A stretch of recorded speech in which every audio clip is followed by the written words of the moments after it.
Well, this is going to be so fun to show you how to do this. I love making homemade root beer. It's the easiest thing in the world. You just buy a root beer extract at the store, follow the directions on it, and then you get to play with dry ice. I love it. I just buy the dry ice at Smith's. I think it was on special for like $2.30 or something like that per pound, and just follow the recipe on the little root beer extract. I always loved dry ice when I was a kid because it was fascinating to me. This will go into the freezer, back into the freezer, I should say, in just a minute. Spudnuts are something I grew up with. They're donuts that have mashed potatoes in the dough. There was an old Spudnuttery, I should say, up in Logan growing up, and I used to love going there as a kid. I've already made the dough because the dough is something that has to take some time. And I use, instead of the baking powder, I use yeast. And so just take out the baking powder measurements, add in a tablespoon of yeast if you'd rather have yeast ones. And then once they double in size, you cut them.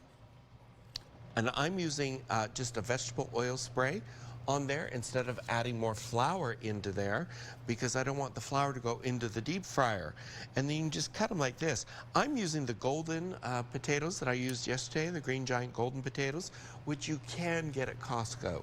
That's where I get the Green Giant potatoes, is at Costco. And then you just add the mashed potatoes into it, mix it up, let it proof, get you some nice hot oil here, and then you're gonna start to fry them. So let me put this over here, and I'm gonna put a couple of these in here to start to fry, and let them drop in. They'll come up to the top again and be delicious. Seriously, I can't wait for you all to try to make these. This is such a fun Halloween thing. This is what I grew up with growing up. So I'll keep working on the donuts, guys. I have apples to bob for you and homemade root beer when I come back. Hey, we're gonna have a Halloween party, huh? Yeah. That's for sure. Yeah, that's great. Yeah. I don't know how healthy the treats are in the kitchen today, but they are sure delicious, right? Well, Ron, they'll be great if you have just one. That could be hard to do. Yeah. These are so fun, everybody, and they smell amazing. I just remember we would make these as kids, and of course Mom would always fry them up, and it'd be fun and just delicious.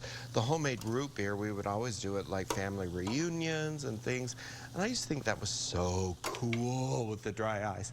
I even had to put a little stick of dry ice in there because I just love to see how that just bubbles and sputters and all that kind of stuff. As far as the glaze, very simple. A little bit of canned milk, powdered sugar in there. You can add vanilla if you want. You can add pumpkin pie spice to it. You can add any flavoring that you want. Mine is just plain. You're going to take your donuts. Once they're cooled enough to where you can actually touch them, just drop them into there.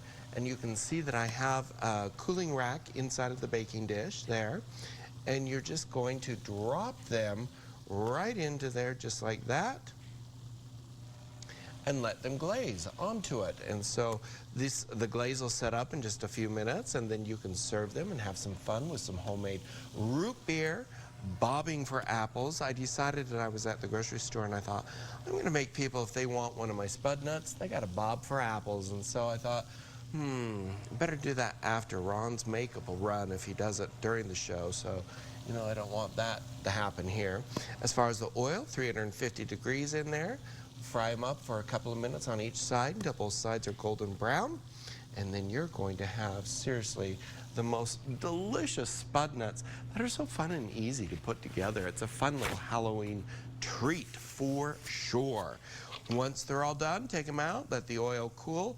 This is the step I'd always recommend to have parents do, the hot oil, because I would hate for any of you little trick-or-treaters to get burned.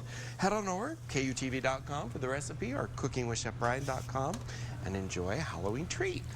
I like how you have 3 separate things for bobbing for apples so we don't have to share each other's slobber. Exactly. Yeah, thank you.